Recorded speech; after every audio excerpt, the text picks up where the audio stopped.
Hey everybody, so in today's quick tip, we're going to talk about how you can use operation stock in order to control your 3D toolpaths. So let's go ahead and dive right in.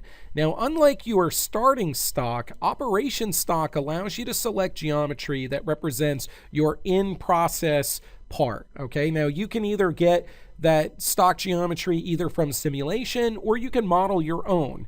This could be used for rest machining, or you could use it just if you're repairing a tool, which is like what I'm demonstrating in today's example. All right, so what I'm going to do is just hide my toolpath here, and you can see the original toolpath is using our stock geometry as its boundary. Okay, now I could adjust the stock geometry for this particular operation, but as you process your part, you'll have many different toolpaths that you're applying to it, and operation stock allows you to give the software a 3D boundary using a solid model or an STL. Okay, so in our example, I have modeled over a representation of where I have the material. This would be like if I did a repair and I'd cut that section out, and then I've welded or inserted more material, and now I just want to target this particular area for our toolpath. We'll come into our operation stock and reselect.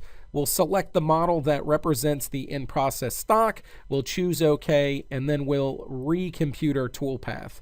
What the software will do is use the operation stock as a 3D boundary to control where your toolpath is generated. I recommend you try this feature in your next project.